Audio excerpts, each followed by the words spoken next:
1 kilo kıymadan 8 parça sucuğum çıktı. 1 kilo kıymaya dana kaburgadan hazırlattım. 600 TL ödedim. Bir parça sucuğum 75 TL'ye geliyor. Hem ekonomik hem sağlıklı, gönül rahatlığıyla çocuklarınıza yedirebileceğiniz bu sağlıklı sucuk tarifimi siz de deneyin. Sağlıklı yiyin, sağlıkla kalın. Ama lütfen Servin'in mutfağını desteklemek için abone olmayı ve puan vermeyi unutmayınız. Desteklerinizi bekliyorum. Çok teşekkür ederim. Bu tariften sonra artık hazır sucuk yiyemeyeceksiniz. Çünkü bu tarif hem sağlıklı, hem lezzetli, hem ekonomik. Merhaba arkadaşlar. Servin'in mutfağına hoş geldiniz. Bugün sizlere evde katkı maddesi sıfır olan sağlıklı, lezzetli ev yapımı sucuk yapıyorum. Bunun için dana kaburgadan 1 kilo çift çekim orta yağlı kıymam var.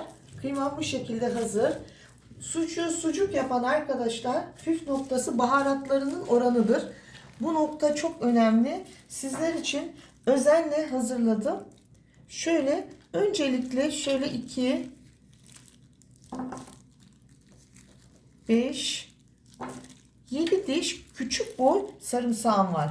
Bu küçük boy sarımsağımı 1 kilo sucuğa 1 yemek kaşığı dolu dolu tuzum var. 1 tatlı kaşığı tohum kişnişim var. Kişniş mikrop üremesini önlediği için çok önemli sucuk yapımında, bir de lezzet artırıcı. Öncelikle şu 3 malzemeyi bir güzel havanda ezerek dövüyorum. Tuz, kişniş ve sarımsak toz haline gelene kadar eziyorum. Bakın arkadaşlar, kişniş, tuz ve sarımsak güzelce ezildi. Şimdi içerisine baharatlarımı ilave ediyorum. Buradaki baharat çok önemli. 1 yemek kaşığı tatlı kırmızı toz biberim var. Çok hafif acı olmasını istediğim için içerisine acı pul biber ilave ediyorum. 1 tatlı kaşığı olmazsa olmazı kimyon, toz kimyon. Kaşığın ucuyla tarçın. Bir de yeni baharımız var. Yine kaşığın ucuyla yarım çay kaşığı. Tekrar karıştırıyorum hepsini. Güzelce karıştırdıktan sonra içerisine 1 yemek kaşığı zeytinyağı ve bunları şöyle 2-3 dakika güzelce karıştırıp tüm baharatları şöyle göstereyim. Macun kıvamına gelmesini istiyorum. Tüm baharatlar iyice güzelce birbirine geçerse etimize de bir o kadar daha kolay geçer. Baharatları bakın sarımsak ve zeytinyağı ile birlikte o kadar güzel karıştırdım ki şu anda bakınız bir macun oldu. Bu püf noktası. Eğer bu şekilde yapmazsanız bütün baharatların bir etin bir tarafına biri karışır ve bu lezzet oluşmaz. Şimdi ikinci püf noktasını söylüyorum. Ben şimdi bu baharatı etime tam 5 veya 10 dakika arasında yedireceğim. Sakız gibi bir kıvam yapacağım. Çünkü bu çiğ eti baharatlar pişirecek ve sağlıklı sucuk yapıyoruz arkadaşlar. Bu kısmı çok önemli. Sağlıklı sucuk demek içerisinde kimyasal katkı maddesi olmadığı için baharatlarla pişireceğiz. 5 dakika yoğuruyorum. 2 dakika yoğurdum. Baharatlarla etin rengi zaten, bir de kokuyu duymanızı isterdim. Mis gibi kokuyor. Şimdi yoğurmaya devam ediyorum. Fakat bu aşamadan sonra şunu göstereceğim size, yoğurma şeklini. Hani hamur yoğururken şöyle yapıyoruz ya arkadaşlar. Açıyoruz ya bakın. Böyle yediriyoruz baharatın ete. Şu şekilde. Alıyoruz. Tekrar alıp açıyoruz. Hamur açar gibi açın. Bakın sakız gibi olmaya başladı.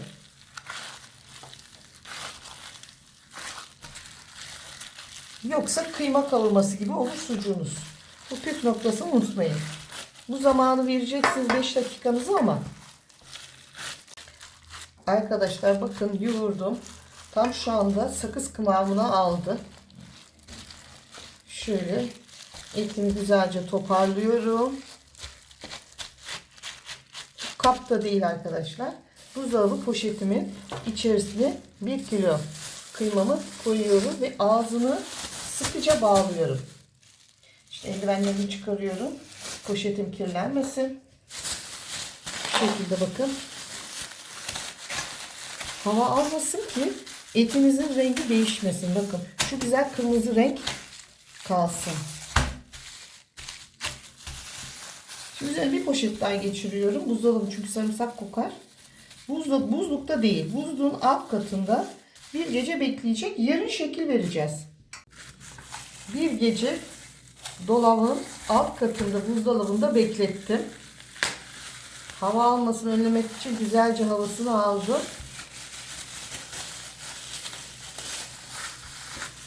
Taze çekilmiş 1 çay kaşığı karabiberimi ilave ediyorum. Şimdi şekil vermek için birazcık karabiberimi yedirerek şu şekilde yumuşatıyorum. Çünkü bu işte artık sertleşmiş. Bunu ben şekil veremem. Hem karabiberin kokusu, taze çekilmiş karabiberin kokusunu alacak şimdi. Hem de biraz yumuşayacak. Vermiş olduğum ölçüden 8 adet bu şekilde sucuklar oluşacak. Bir parçasını önce yaptım size göstermek için. Şimdi bölme işlemini gösteriyorum. Önce 2'ye böldüm. Daha sonra tekrar 2'ye böldüm hamurumu. Sucuk hamurumu. Tam 8 parça oluyor. Şöyle 2, 4, 6, 7. Bir de bu 8. Bir tanesini alıyorum bakın.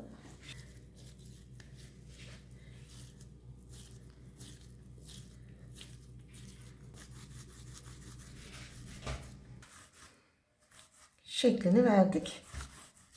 Şimdi sıkıştırma işlemi.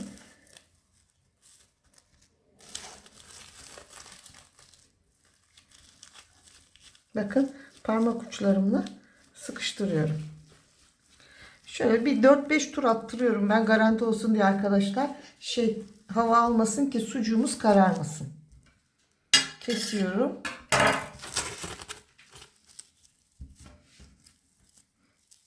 Bunu böyle bu şekilde iyice sıkıştırıyorum. Ve incecik bir şöyle düğüm atıyorum.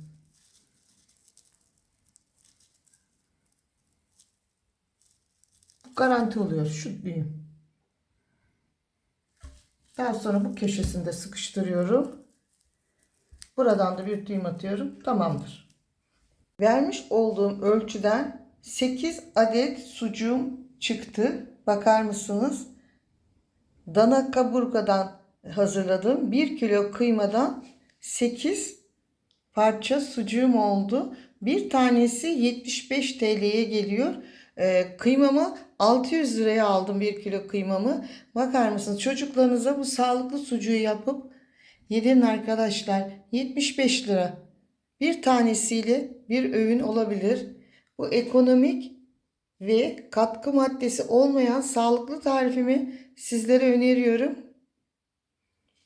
Lütfen sucuklarıma puan vermeyi ve abone olmayı unutmayınız. Desteklerinizi bekliyorum. Çok teşekkür ederim.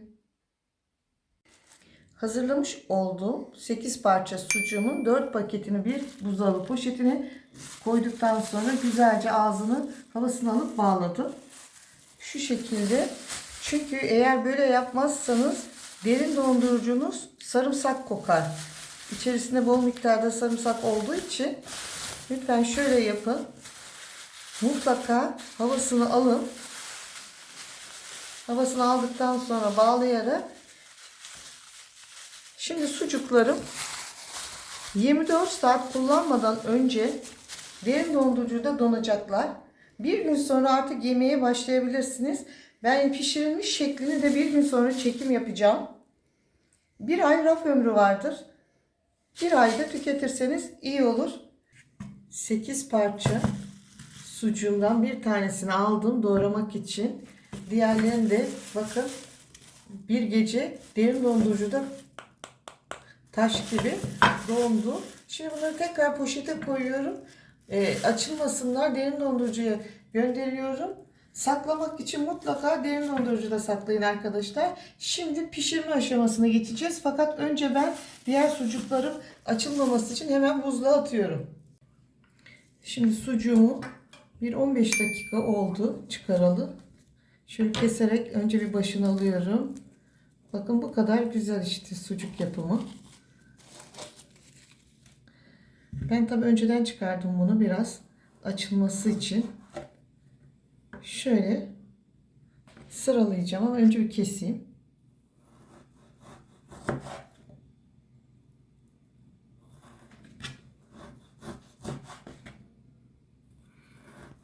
Pişirmeye gidiyorum. Bir tatlı kaşığı tereyağı koyuyorum. Kısık ateşte sucuklarımı pişiriyorum. Sucuklarım pişmeye başladı. Çeviriyorum bu şekilde. Çeviriyorum, takip ediyorum. Bakar mısınız arkadaşlar? Sucuğumu çok iyi yoğurduğum için hiç dağılma yok. Siz de sucuğunuzu bu şekilde yoğurursanız pişerken dağılma olmaz. Şimdi bir tane ortasına yumurta bırakıyorum.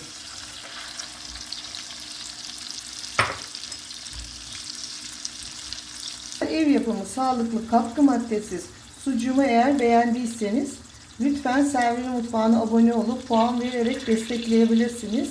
Yorumlarınızı ve beğenilerinizi bekliyorum. Hoşça kalın, sağlıkla kalın, mutlu kalın. Bu güzel tarifimi iftarda, sahurda deneyin. Bakar mısınız sucuklarımda kesinlikle hiç dağılma olmadı. Bu güzel sağlıklı tarifimi denemenizi öneriyorum. Şöyle yumurtanın sarısını dağıtıp biraz yumurta sarısı, biraz da yağından. Sucuğumuzun yağına bakar mısınız arkadaşlar? Ne kadar güzel kırmızı oldu. İçine de sucuğumuzu koyuyoruz. Şu şekilde. Buyurun. Lokum gibi afiyet olsun.